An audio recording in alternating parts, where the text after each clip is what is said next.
Hi, I'm Kim Belcher. I'm the delegate for seminars for the North American Academy of Liturgy.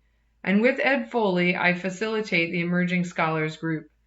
We're glad you're planning to join us. I've prepared the technology support for the Emerging Scholars Symposium, and I'm a good person to contact if you have any questions. My email is kim.belcher@gmail.com. We're going to use 3 types of technology to support the 2021 Symposium on Pandemic Liturgy and Social Inequity. We'll use Google Slides, like you see here, to keep track of the symposium schedule and links, Zoom to have video panel discussions, and Discord for text discussions and social hours. Most of us have been using Google Slides and Zoom already, so this introduction focuses on Discord. Discord is a program that's used to support communities, similar to Slack if you've used that. It was primarily used by gaming communities before 2020, but some professors like me have adapted it to use for course support. You're probably here because you already got access to the support slideshow. This should have all the information you need about the symposium. After this title slide, there's a list of links to set up before the symposium, a list of panelists or presenters that will be speaking at the symposium, and then a schedule which has links to 1 slide per event in the symposium. So when it's time for an event to start, you can just click on the appropriate slide and all the links and information will be right there for you here in this Google slideshow. For right now, you can install Discord using this download link that says download free, or you can click on this server link at the top. If you don't install the program first, this link will open Discord in a browser window, and it will look very much like this one. You can then actually use this download link at the top if you decide later that you would like to install it. You can install it on your computer that you're using for the conference or a mobile device like your phone or iPad or tablet. The phone app will look a little different than the one I'm going to demo for you, but it has all the same functions.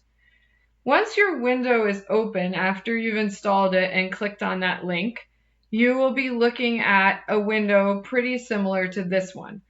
Discord has 4 basic columns, 1, 2, 3, and 4.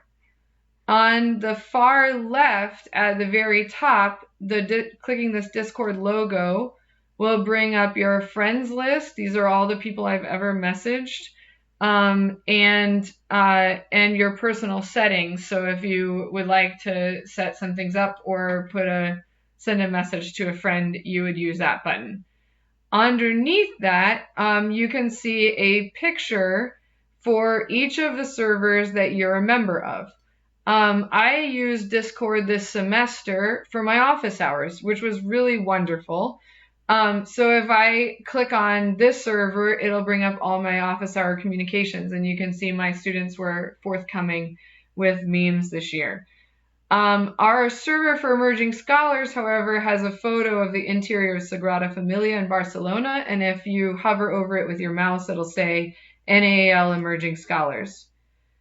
The rest of the window to the right of this first column shows you the server you're currently looking at.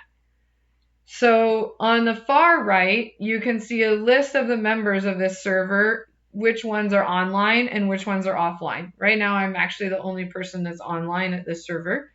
You can right-click a photo or a name to send a message to that person. So if I did this and I went down here to message, I could send a message to David Williams. You can also hide that button if you're working with a smaller screen with this member list button at the top. So you can make it go away if it's bothering you. So the second column shows you all the different channels that are in our server. So if you notice, it says the name of the server at the top and then all these different channels below. And the third column shows you what's in the channel that you're currently looking at. Right now, I'm looking at tech support. So the leftmost column is a column of is a list of servers, and then when you click on one server, this shows you all the possible conversations in that server. And then if you click on a conversation or channel, you'll see all the conversations that have been taking place in that channel recently. So there's two kinds of channels in Discord. They're all listed in the second column. There's text channels and there's voice channels. For the social hour, we'll talk about first, we'll mostly be using voice channels. The voice channels have this little speaker symbol next to their names. What's nice about Discord for these voice channels, unlike Zoom, is that you can actually see who's in a channel and you can freely drift from one to another, which is something that users can't do in Zoom. If you want to log into a voice channel, all you need to do is click on it, like this. You can check your sound settings by clicking on this user settings icon down here at the bottom of the second column, and then going down to the app settings, voice and video. So you might need to choose what microphone and what speakers you want to use here. You can check to see if your sound is working using this Let's Check button. And if you hear an echo of what you've said, then it's working. So if I'm testing, then it will play it back to me. So we can close that now. You can contact me or another technical assistant if you are having trouble getting the sound working in Discord. I've worked with this a bunch of times. You can also mute yourself down here with the mute button, or deafen yourself. That means turn off your speakers temporarily. With the deafen, that's helpful if, for example, somebody calls you and you need to take a phone call when you're in the middle of one of the voice channels. So if you want to switch channels while you're here to say hi to somebody else after you're done talking to whoever's in coffee hour 1, you can just click a different channel and it will take you right there. Discord also offers video chat using this button, and it also supports screen sharing with this function. You're welcome to use these during the social hours, although we will be using Zoom and not Discord for the panels. When you're finished with your voice chat call and chatting with people, you can hang up using this disconnect button. You'll want to make sure to do that, because if you don't, you will be in that channel for a long time. It won't kick you out automatically. Although if I notice people are in there for hours, I will try to just take them out of there so you don't have your sound on. All right, turning to the text channels, or chat channels. Each of those has a pound or a hashtag in front of them, and those are the ones that are going to open here in your third column, which is the largest column of Discord. What's nice about these, as opposed to, for example, Zoom chat, is that they persist. So any messages you send here won't automatically delete when you log off of the server for a while. So you can always go back and delete your own messages if you want to by right-clicking and just going down to delete message. And administrators can also delete messages if we get hit with spam or irrelevant things. So what's nice about this is it means that you can go back and reread discussions or get in touch with people using the member list, or talk about the symposium topic even after the symposium's over. The four text channels that are up here on the top, these two are hidden from users, but these 4 text channels will be available before and during and after the symposium. The announcements channel will be used to send out updates, including if we need to make schedule changes for some reason. Tech support is for you to ask for help if anything doesn't seem to be working. Memes, GIFs, and news is for social discussions and personal updates. You might post in here if you finished a chapter of your dissertation, or even if you want to share what you're having for lunch. Twin pandemics, with a hat tip to John Whitbleat's recent essay in Worship, is for discussing the symposium topic at a general level. The next 4 categories will primarily be used during the January symposium. I've already discussed how the coffee hour and socializing voice channels work, The social hour chat channel is here in case you would like to set up meeting times with others, especially if our designated social times are in the middle of your night. You might decide to post a little announcement here saying that you're going to be getting on and you would like to catch up with people right here in the chat. When you do that, if you want, you can hit the @ button and you can tag people.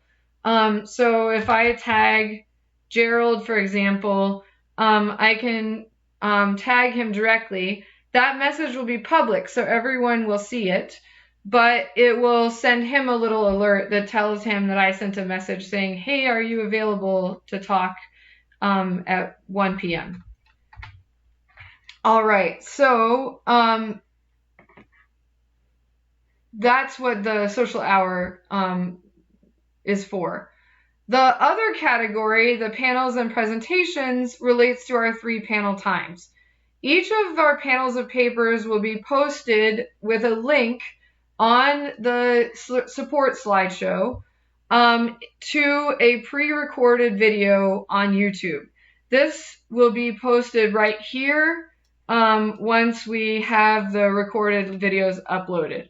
This is to cut down on technical issues so that we don't have streaming problems. That link will also be posted once it's been uploaded as a pre-recorded, as a link to YouTube here in the panel channel.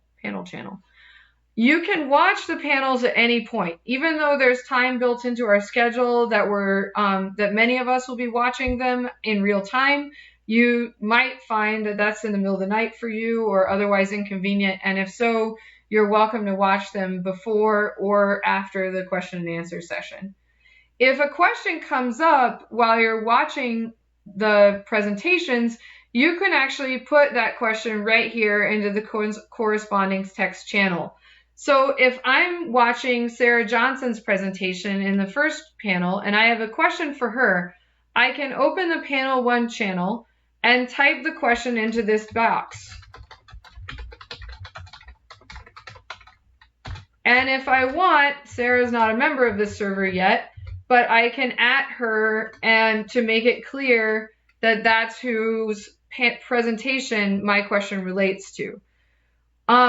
When you're in this channel, one of the things you'll notice as you're posting is that the name of the channel you're posting in is lit up here in your second column, and it's also printed at the top of your third column. So one way of thinking about it is that you've kind of opened this channel into this next window. So panelists and facilitators will be able to see all the questions that are listed in this chat. So that's nice. If you're a panelist, you might be able to see some of the questions that people would like to ask you before the time of the Q&A session, so you'll have a chance to think about it. And anyone who for some reason can't attend one of the Q&A sessions, like for example, if your internet drops, they'll still have a record of the questions that were asked. We will also post the Zoom link in this channel when it's time for the question and answer. And our facilitators will copy any links or questions that are put into the Zoom chat here in the Discord channel. The community might choose to continue the conversation in these channels even after each Q&A, or even after the symposium as a whole. Or perhaps you'll choose to move the conversation to this channel, the Twin Pandemics channel, for a more synthetic discussion. Our philosophy in making this available has been to facilitate ongoing interaction by anyone who chooses for anything that's helpful for us as a community. It's your server and you should use it however you want. If you have any questions while you're on Discord, you can right-click my name here on the right, and I have it installed on my phone. So if you right-click this and you go down and hit message, it will give me an alert on my phone, much like a text message, so I'll know right away. In the next video that I'm going to make, I'll discuss some optional features about Discord that you might find helpful, such as how to add people to your friends list, send direct messages, set your time zone, and check on the current time in Eastern Time where the symposium is virtually hosted. Thanks, and I'm looking forward to seeing you in January.